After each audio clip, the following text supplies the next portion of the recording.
Every mystery is like a puzzle. One can only wonder the intellectual drain most detectives go through trying to connect the pieces of evidence and information gathered. No wonder some cases take years, some never get solved. Everyone loves a good mystery, but what about those good unsolved mysteries that do not have that satisfying ending like every case John and Frank Hardy has ever worked on? These unsolved cases, like the murder of Martin Luther King, have rocked our history books for a better part of the century, spurring a surge of curiosity in us. These cases, baffling, creepy, strange, sometimes intriguing, yet frustratingly unraveled.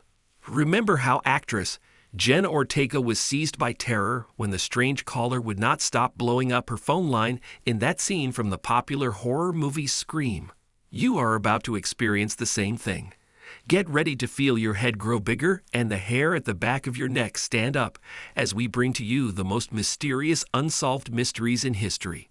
Even though this promises to be exciting, this will give you the creeps, be warned. Don't stray from this video. Oh, come on, let's go. 1. The body on Somerton Beach. In December 1948, a body was found on Somerton Beach in Adelaide, Australia. The corpse was a man who was dressed impeccably in a suit with polished shoes, and his head was slumped against a wall. Authorities attributed the cause of death to heart failure or more likely poisoning, but no trace of poison was found in the autopsy. There wasn't a wallet or any type of identification on the man, and all the tags from his clothing were cut out. The fingerprints that the authorities took of him were also unidentifiable.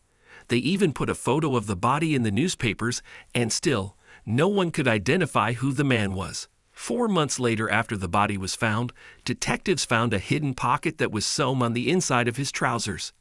Inside the pocket was a rolled-up piece of paper from a rare book called the Rubbeat. The piece of paper had the words, "Tamam should," on it, which means it has ended. After months of looking for the exact book, authorities decide to bury the Somerton Man without identification, although a cast was taken off the bust and he was embalmed to preserve him. 8 months later, a man walked into the police station. He claimed that just after the body was found, he found a copy of the Rubbeat in the back of his car that he kept parked near Somerton Beach. He thought nothing of it until he read about the search in a newspaper article. Sure enough, the book had a part of the final page that was torn, and it matched the piece of paper that was found in the Somerton Man's trousers. Inside the book were a phone number and some sort of strange code. The phone number led the authorities to a woman named Jessica Thompson who lived nearby. During her interview, she was very evasive and even claimed she was going to faint when she saw the bust of the Somerton Man, but denied knowing him. However, she said she did sell the book to a man named Alfred Boxall. Unfortunately, Alfred Boxall was still very much alive at the time and still had the copy of the Rubbeat that Jessica had sold him. The code that was found ended up being even more unhelpful, and as of today, it has still yet to be cracked. To this day, the man on Somerton Beach has yet to be identified. 2. The strange disappearance of D.B. Cooper. On Wednesday, November 24, 1971, a man identified as Daniel Cooper bought a $20 one-way ticket on Northwest Airlines on Flight 305 from Portland, Oregon to Seattle, Washington. Cooper was described as being in his mid-40s, wearing a business suit, an overcoat, brown shoes, a white shirt, and a black tie. He also carried a briefcase and a brown paper bag. Before the flight took off, he ordered a bourbon and soda from a flight attendant. After the plane was airborne, Cooper handed the flight attendant a note. At first, she just put it in her pocket without looking at it, but then Cooper told her, "Miss, you better look at that note. I have a bomb." Cooper then told her the bomb was in his briefcase and asked her to sit next to him. He opened the briefcase to reveal red-colored sticks, surrounded by an array of wires. Cooper told the flight attendant to write down everything he was saying and then take it to the captain. The note said, "I want $200,000 by 5 p.m. in cash exclusively in $20 bills. Put in a knapsack. I want 2 back parachutes and 2 front parachutes. When we land, I want a fuel truck ready to refuel. No funny stuff or I'll do the job." FBI agents assembled the ransom money from several Seattle area banks, and Seattle police obtained the parachutes from a local skydiving school.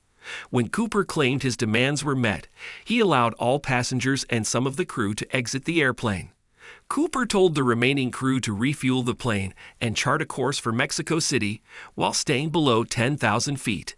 During the flight, Cooper put on a pair of dark wraparound sunglasses which would make it into the official sketch and become famous to anyone investigating the case. A little after 8 p.m., and somewhere in between Seattle and Reno, Nevada, Cooper jumped out of the rear door of the plane with 2 of the parachutes and the money. He was never seen again, despite an expansive manhunt and over 45 years of searching. No conclusions have been made as to the man's identity or his fate after he jumped. It is called one of the greatest cold cases in FBI and U.S. history. I know you are intrigued and want to see more, but that is about the much we can take for now. Trust me, there is more from where this came from, and we promise to serve it to you on a later date, so keep it locked in this channel. Thank you for being here every step of the way. We do hope today's video had you hooked. Leave a comment and like the video if it did. Like I said earlier, there's more that we have that you probably haven't seen yet, so go ahead and subscribe to our channel to keep tabs on content like this. Until we meet next time, have a blast. Goodbye.